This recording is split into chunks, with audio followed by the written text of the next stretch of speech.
Patricia Gergel. Is that good? Can you hear me? Hello? Yes. I'm from Wilmington, and I am a registered independent voter. I'm also a writer, which means that I'm an information junkie. So I have a few sources here that you might be interested in, because an informed electorate is the basis of freedom. There's a book called, if you want a background about what's going on in America now and the socialist movement, somebody referred to it as a communist movement, but I was never able to figure out what the difference was. It's somebody saying that they know more about what's good for me than I do, in both of those philosophies. Mark Levin has written a book called The Conservative Manifesto, and it's... Okay. He's written a book called The Conservative Manifesto, Tyranny versus Liberty. You hear me now? Mark Levin, L-E-V-I-N. Levine. Okay, Mark Levine, she says. There is a book by Joe Scarborough. Now, he is on MSNBC, but we can disregard that because we are... Was there a question? Okay. It's called The Last Best Hope, and it's about what's been going on for the last decades in this country as far as the socialist movement is concerned. This is not something new. It's been going on ever since the beginning of the century, I guess. There's another one called Catastrophe, and it is by Dick Morris, and then there is Common Sense by Glenn Beck, who's one of my heroes, dare I say. There's another book by Michelle Malkin, who's also a Fox News commentator.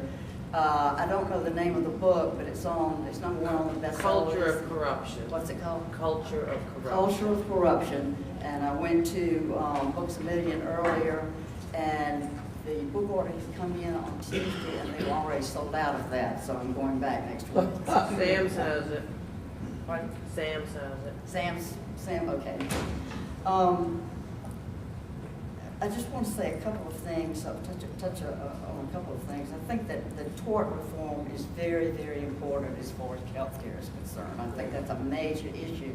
And you can tell by the fact that it was not included in the health care bill that somebody is not thinking in Washington. Okay. Let's see. There is a congressional caucus called the Congressional Progressive Caucus, and I would assume that our friend here is on that. I would assume that people like Maxine Waters and Pelosi and Jim Reed and so on and so forth are all in that. It's something that we need to take a look at. The Congressional Progressive Caucus. I think that what somebody, I don't remember who it was, but what somebody suggested was writing personal letters. I think that's a major part. If you write a personal letter, Okay. it gets quarantined because of the scare that they've had with the anthrax and so forth. You do better with, it may take 6 to 12 weeks for your personal letter. Faxes are better. Fax, emails, and phone calls. Okay, I said fax, emails, and phone calls are better because the personal letters will have to be screened, and it takes a long time. Hold on.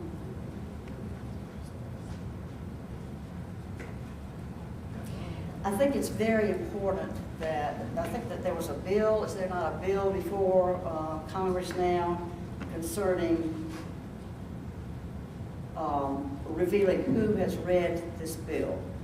Is that not correct? So, no? Does anybody know about that? I think it would be very important for everybody or anybody who's concerned to assure that our lawmakers, if they're going to make laws, how can they make laws, sensible laws, if they haven't even read the laws? So I think that's a critical point as far as this particular issue is concerned, the health care reform issue. You know, we've had several things thrown at us very, very suspiciously. And the healthcare reform is just one. You've got the TARP, which was before the present administration. You've got all of the bailouts. You've got the stimulus package, which is a joke, and then you've got the healthcare bill. I'm very, very concerned about the recklessness with which this administration is throwing out these bills, these enormously expensive bills, without even knowing what's in them. And this is to me an indication of what bad shape Washington is in now as far as the arrogance is concerned. So I think that we need to keep a close watch on those people. Another thing I want to say, yeah, I'm one of those crazy little great grandmothers who show up at these things. Use the mic. I'm one of those crazy little great grandmothers that show up at these meetings, and don't you know that the Acorn people would be just so intimidated by me? I mean, that would just be quite interview. So, you know, that is so silly for them, for Washington to try to convince whoever that the grassroots movement that we're seeing right here and seeing all across the country is the fringe element of Hagan. I've heard a lot about fear today. I'm here to tell you I am not afraid. I am not afraid of those jokers in Washington.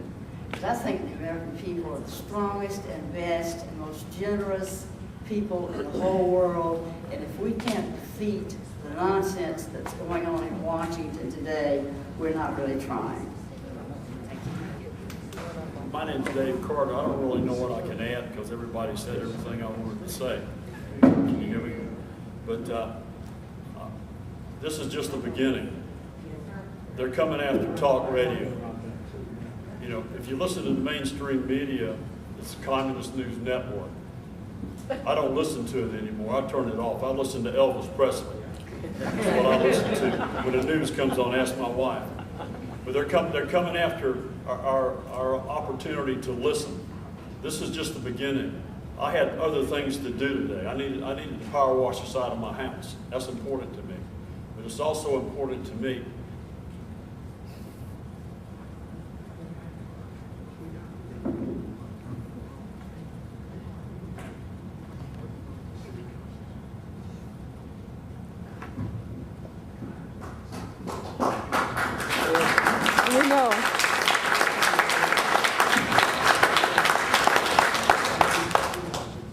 to my kids.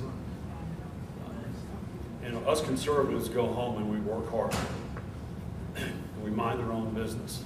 We sit down and listen to the news. And we expect the news to one day tell us the truth. I've been doing that my whole life. All they do is lie to us to keep us upset. We can't sit down and expect somebody else to do it. That time is over. Our country's slipping away from us. This is just the beginning. If you think you're tired now, they're going to come after talk radio, and they're trying to do it as we sit and as we talk here. They're going to come after your guns. Now, you may not have a gun. You may not think guns are necessary. But when they come after our guns, they're going to have a little campaign like the clunkers for cash for the guns. You're going to see it. You might not think that's important because you've got the great police department protecting you. Well, I think it's important to be able to have that opportunity because they're coming after your guns. And when they take our guns from us, you might as well bend it over and kiss it goodbye because our freedoms will be gone. But this is just the beginning. And if you think you're tired now, you better stay the course. If we don't, we're going to lose our country. And they're going to hit us with one thing after the other. That's what the communist Obama is trying to do. And that's what his administration is trying to do. So we need to be strong. We need to talk to our neighbors. I can't add anything to anything anyone said. Every time somebody said something, except for the one lady didn't understand about Medicare. By the way, I'm a life insurance agent and I understand those things. And she didn't know what she was talking about. But, you know, it's her right to say it. And I was here listening to her.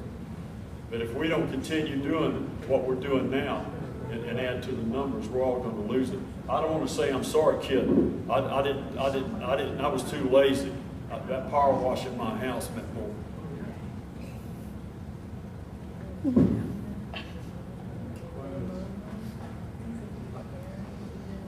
want to tell my kids I did everything I could because it's on their backs. I'm not too worried about me, okay? But I'm worried about them. And that's why I'm here. It's for them, it's not for me. But thank